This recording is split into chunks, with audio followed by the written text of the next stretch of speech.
Bem-vindo ao Encontro com a Palavra. Estamos felizes por contar com você para mais um estudo do livro mais importante do mundo, a Bíblia. Você já percebeu que Jesus nos mostra qual abordagem deve ser dada aos seus ensinamentos? Ouça esta parábola de Jesus registrada no capítulo 5 de Lucas, em que ele nos ensina o que devemos e o que não devemos fazer quando estudamos os seus ensinamentos. Ninguém tira um remendo de roupa nova e o costura em roupa velha. Se fizer, estragará a roupa nova, além do que o remendo da nova não se ajustará à velha. E ninguém põe vinho novo em vasilha de couro velho. Se o fizer, o vinho novo rebentará a vasilha. Aí o vinho se derramará e a vasilha se estragará. Ao contrário, o vinho novo deve ser posto em vasilha de couro novo. E ninguém, depois de beber vinho velho, prefere o novo, pois diz, o vinho velho é melhor. Há muitas palavras de Jesus referentes ao modo como seus ensinamentos devem ser abordados, e a parábola do semeador é um exemplo clássico. Nessa parábola, Jesus nos fala como devemos responder a sua palavra e também como isso é importante. O modo como respondemos à palavra de Deus e aos ensinamentos de Jesus determinará como aproveitaremos seu ensino. O que esse texto sobre o remendo, um dos meus favoritos, tem para nos ensinar, hein? Jesus diz que quando você quer remendar uma roupa velha, não deve usar um pano novo. Qualquer costureira vai explicar que se você fizer isso, o pano novo vai puxar o pano velho e aí o buraco será ainda maior. O que Jesus está dizendo é que o seu ensinamento pode rasgar o ensino da religião estabelecida. A religião estabelecida fazia outra abordagem das Escrituras, e como vimos no estudo do Sermão da Montanha, Jesus mostrou que não podia coexistir com ela. Jesus estava ensinando que não dava para pôr um remendo em cima dos velhos ensinos da religião estabelecida. Junto com esse ensinamento, Jesus faz também uma ilustração de como eram as pessoas que o ouviam pela primeira vez. Aquelas pessoas sabiam que não se pode pegar um vinho novo, não fermentado, e colocá-lo numa vasilha de couro velho. Naquele tempo eles colocavam o vinho em sacos de couro de cabra e todos sabiam sobre o que Jesus estava falando. Se você pegasse um vinho novo, não fermentado, e o colocasse num saco de couro velho, quando eles pendurassem aquele saco na parede, como costumavam fazer, o vinho fermentaria e se expandiria dentro do saco. Isso faria pressão dentro do saco de couro de cabra, que se fosse inflexível e frágil, não suportaria a pressão e se romperia. Jesus lembrou que o vinho novo, não fermentado, deveria ser posto num saco de couro novo. E quando o vinho se expandisse e aumentasse a pressão, o saco aguentaria a pressão e os dois seriam preservados, o vinho e o saco. Anos atrás fiz parte de um grupo de pastores que se reuniu com a equipe de profissionais de uma clínica psiquiátrica. Os profissionais queriam que os pastores indicassem pacientes para a clínica que estavam abrindo. Mas logo que a clínica abriu, houve uma avalanche de pacientes e a clínica não precisou mais de nenhuma indicação. Entretanto, nós, os pastores, havíamos combinado de nos reunir semanalmente com a equipe da clínica durante um ano. E assim nos reuníamos semanalmente para analisar os diferentes problemas e decidirmos qual seria a abordagem que cada grupo daria a cada problema apresentado. Haviam 6 ou 8 pastores, um psiquiatra, vários psicólogos e assistentes sociais. Lembro-me que às vezes as discussões entre os pastores e o resto do grupo eram bem acirradas. Uma noite, depois de uma longa e tensa reunião, resolvemos sair para jantar. Quando nos sentamos à mesa, um dos psicólogos, que parecia ter passado a tarde toda com raiva de mim, desabafou. Vocês, pastores, deixam as pessoas doentes. Eu respondi, é? Por quê? Ele respondeu, sabem por quê? Essas pessoas que nos procuram não são pagãs, são pessoas que vão à igreja e que ouvem seus sermões. No domingo elas se sentam nos bancos da igreja e dizem sim para tudo que vocês falam. Mas de segunda a sábado, elas não vivem aquilo que vocês dizem que elas deveriam viver. Vocês dizem que elas devem amar o próximo, amar o inimigo e vai por aí. Dentro da igreja, enquanto vocês falam tudo isso, elas concordam e dizem amém. Mas durante a semana fazem tudo diferente. Na verdade, elas não creem em nada do que vocês falam. Na verdade, vocês, pastores, criam conflitos nas mentes das pessoas. Esses conflitos vão aumentando, até que um dia arrebentam. Perguntei se ele estava tentando me dizer o que estava acontecendo em nossas igrejas, o que Jesus disse nesse texto sobre o vinho não fermentado e da bolsa de couro. Aí eu lhe expliquei a parábola. Olha, Jesus disse mais ou menos assim: antes de vocês se decidirem pela minha palavra, saibam que minha palavra é como o vinho novo e que vai criar certa pressão em suas vidas. Se vocês não aguentarem a pressão que meus ensinamentos provocam em vocês, podem acabar explodindo. Será que é isso que você está tentando me explicar? E ele perguntou: isso que você falou está na Bíblia? Abri minha Bíblia e mostrei o texto a ele. Ele leu os versículos e quase não acreditou e disse: é exatamente isso que estou tentando dizer a você. Você explica isso para as pessoas na igreja? Disse a ele que eu procuro deixar isso muito bem claro. E quero deixar bem claro também para vocês que estão estudando a Bíblia no encontro com a palavra. Não quero deixar você doente, nem me sentir culpado de qualquer acusação que algum psicólogo possa fazer de que falo dos ensinos de Jesus que fazem você se sentir impressionados. Jesus alertou com essa parábola que vocês podem acabar explodindo. Semelhantemente à parábola do semeador, a aplicação que tiramos é: preste atenção em como você recebe a palavra. Decida-se por permitir sofrer essa pressão que a palavra provoca em você. Em outras palavras, decida-se por obedecer a palavra, por aplicar a palavra em sua vida e não ficar tentando se enganar a respeito dos ensinamentos das Escrituras. É isso que Jesus está dizendo. Gosto dessa última frase de Jesus. E ninguém, depois de beber o vinho velho, prefere o novo, pois diz: o vinho velho é melhor. Outro texto em que Jesus fala sobre como abordar o seu ensinamento está no capítulo 7 do Evangelho de Lucas. Ele fez a seguinte pergunta: a que posso, pois, comparar os homens desta geração? E ele mesmo respondeu: são como crianças que ficam sentadas na praça e gritam umas às outras. Crianças gostam de brincar, fantasiar, gritar. Imagine crianças no mercado, como os daquela época, brincando de faz de conta. Num dia brincam que estão num velório e choram, no outro faz de conta é de casamento e elas pulam de felicidade. Os negociantes do mercado não se envolvem nessas brincadeiras de crianças. Vocês entenderam o que Jesus está dizendo nesse texto de Lucas 7, dos versículos 28 a 35? Jesus estava falando sobre o seu ensinamento e o de João Batista. Eu e João Batista não viemos jogar nenhum jogo. Pois veio João Batista que jejua e não bebe vinho, e vocês dizem: ele tem demônio. Veio o Filho do Homem comendo e bebendo, e vocês dizem: aí está um comilão e beberrão, amigo dos publicanos e pecadores. Jesus está sugerindo que ele veio ao mundo com uma postura, a de desfrutar a vida.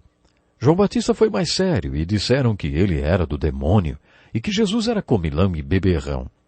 Mas perceba que essas pessoas diziam isto como crianças que brincavam nas praças. Jesus estava dizendo que nem ele, nem João Batista iriam jogar este jogo. Eles queriam que João Batista ficasse festivo, mas ele veio ao mundo para cumprir o que Deus lhe ordenou. Jesus se apresentou alegre, e eles queriam que Jesus brincasse de velório, e fosse triste e sério. Jesus estava dizendo que não iria entrar nesse jogo deles. Você percebe como essa palavra de Jesus foi dura? Existe um livro intitulado As Palavras Duras de Jesus. Muitas das palavras de Jesus foram realmente duras.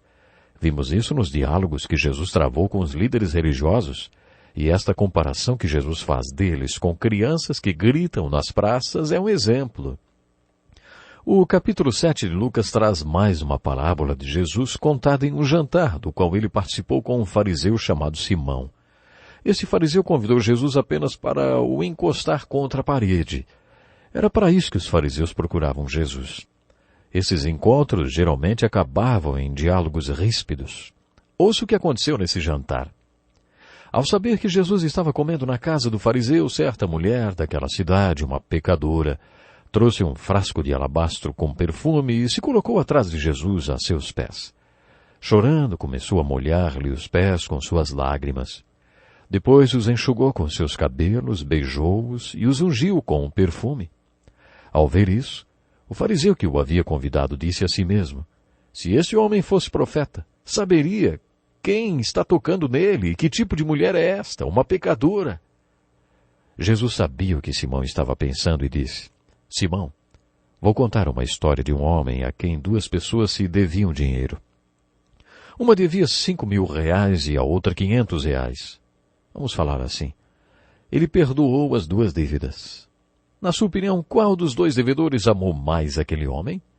O fariseu respondeu: Acho que é aquele que devia mais. Então Jesus lhe disse: Você está absolutamente certo. Jesus então fez outra pergunta: O que você vê quando olha para essa mulher? Quando eu cheguei na sua casa, você não me ofereceu água para lavar os pés, mas ela lavou os meus pés com suas lágrimas e os enxugou com seus cabelos. Você não ungiu minha cabeça com óleo, mas essa mulher ungiu os meus pés com óleo perfumado.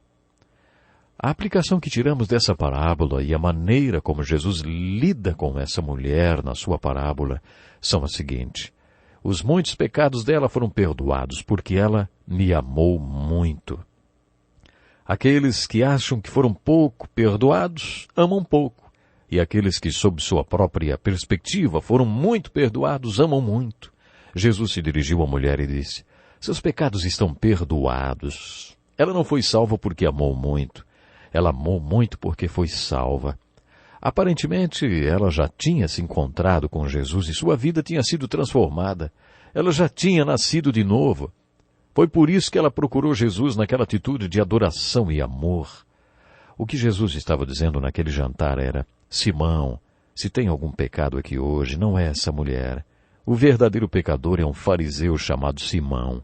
Jesus era muito requisitado. Você nunca se perguntou como ele definia as prioridades? Quem deveria ser atendido primeiro?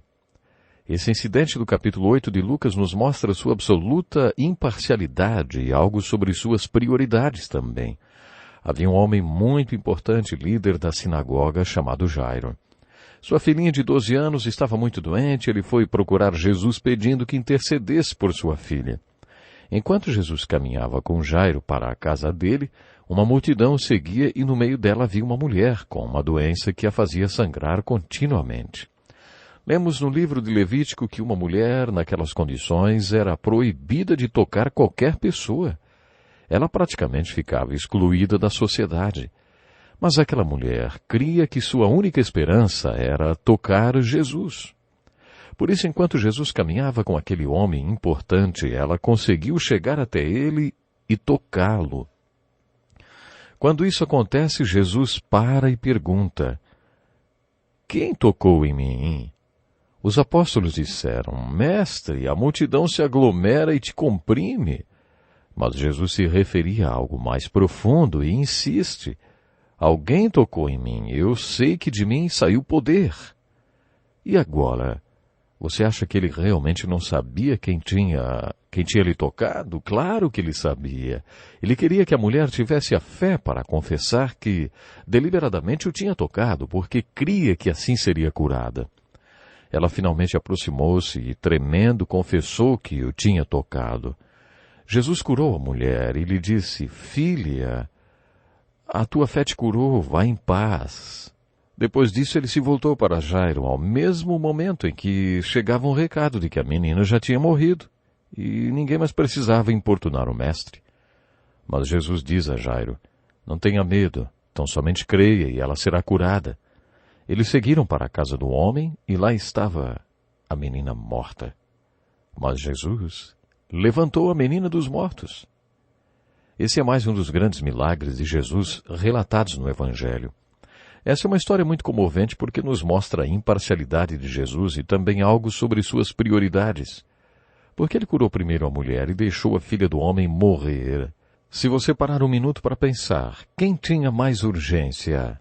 O Evangelho de Lucas é repleto de histórias como esta da mulher que teve fé para crer que se apenas tocasse em Jesus seria curada. No final do capítulo 10 de Lucas lemos uma das minhas passagens preferidas. Os últimos versículos desse capítulo falam de 2 mulheres a quem Jesus amou muito. Elas eram irmãs e chamavam-se Marta e Maria.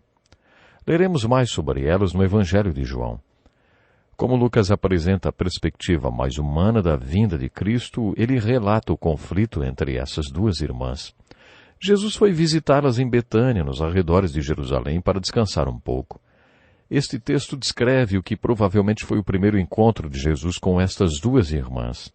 Cada uma delas respondeu de maneira diferente à visita de Jesus. Marta pensou o seguinte: Jesus está vindo almoçar na minha casa. Tudo tem de estar em ordem, os talheres, toalha de mesa, tudo perfeito. Ela se preocupava com essas coisas. Sua irmã Maria era diferente. Ela pensou: Emanuel, Deus conosco. A palavra viva de Deus tornou-se carne e está vivendo entre nós. E está vindo para a minha casa, quero me sentar aos seus pés e ouvir sua palavra. Maria ficou na sala de estar aos pés de Jesus, ouvindo suas palavras, aproveitando o estudo da Bíblia. Marta ficou na cozinha preparando o que comer. Tem uma coisa: Marta não era tímida. Marta veio lá da cozinha, interrompeu o estudo bíblico e começou blá blá blá. Senhor, não te importas que minha irmã tenha me deixado sozinha com o serviço? Diz-lhe que me ajude, por favor, mestre. Você já se viu numa situação como essa, no meio de duas mulheres? É de se espantar que o Senhor tenha sido tão incisivo nessa situação. Ele não tentou sair pela tangente, nem deixou que elas resolvessem o problema sozinhas. Ele tomou partido de Maria. Jesus olhou para Marta e disse: Marta, Marta, você está preocupada e inquieta com muitas coisas, todavia apenas uma é necessária. Maria escolheu a boa parte, e esta não lhe será tirada. Jesus foi a favor de Maria e não de Marta. Essas duas mulheres tornaram-se símbolos de algo muito importante na vida da igreja hoje. Temos esses dois tipos de pessoas na igreja, as Martas e as Marias. As Marias se preocupam com as coisas do céu e as Martas têm a mente voltada para as coisas da terra. No livro de Atos percebemos que quando a igreja estava crescendo, as Martas e Marias precisavam umas das outras.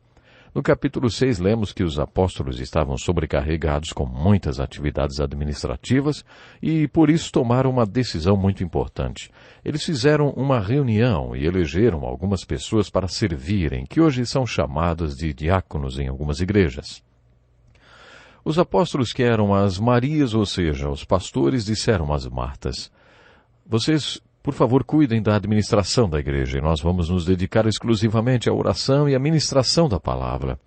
Em outras palavras, eles disseram: Agora vocês serão Martas e nós vamos ser Marias, cada uma com sua função. Nós ainda temos esses dois tipos de pessoas na igreja. Temos as Marias essencialmente dedicadas às atividades pastorais. Estas são as pessoas que frequentemente recebem as visões de Deus, que as implantam na igreja, pregam sobre elas até que se concretizem. Mas também precisamos das Martas, porque é necessário que haja organização e administração. Geralmente, quando as pessoas Martas aparecem em cena, organizam, estudam o caso, delegam tarefas, supervisionam e até agonizam com os atropelos da obra. Resumindo, elas administram. As Marias precisam respeitar as Martas e vice-versa, porque os dois tipos de pessoas são muito importantes. Não é uma questão de um ou outro, mas sim de ter os dois tipos dentro da igreja. Esses dois padrões de dons espirituais são muito importantes. Às vezes as Marias são do tipo deixa rolar e as Martas do tipo gente que faz. O corpo de Cristo precisa desses dois tipos de pessoas. Quando um tipo Maria tem um ministério pastoral e precisa de um tipo Marta, o tipo Maria tem de admitir que Deus deu o dom da administração e organização ao tipo Marta. Se não fosse pelas Martas, as Marias não teriam o que comer. Por outro lado, as Martas precisam reconhecer o fato de que se não fosse pelas Marias, não haveria nada para organizar nem administrar. As Martas não seriam necessárias se não fossem as Marias. Ao mesmo tempo, as Marias usufruem certa tranquilidade, porque as Martas pegam no pesado. Eu gostaria de acrescentar uma pergunta ao nosso estudo. Será que a Maria deveria ter ajudado Marta com o serviço de casa? Eu acho que Jesus respondeu: Não, senhora, a Maria não tem nada a ver com o serviço da cozinha. Ela não tem que desistir dos dons pastorais ou espirituais que Deus lhe deu. Será que a Marta deveria sair da cozinha e participar do estudo bíblico? Acho que a resposta é outra vez não. De acordo com Jesus, os dois tipos de dons são necessários. Há uma parábola no capítulo 18 de Lucas que enfatiza a oração persistente. É muito importante que compreendamos esse ensinamento das Escrituras, porque ele foi enfatizado no ministério de Jesus. Em Lucas capítulo 11, Jesus deu uma lição importante para os apóstolos que foram procurá-lo depois dele passar muito tempo em oração. Senhor, ensina-nos a orar, como João ensinou aos discípulos dele. Os apóstolos não estavam querendo saber sobre os mecanismos da oração. Eles queriam saber o que motivava Jesus a passar tanto tempo orando e orar tanto.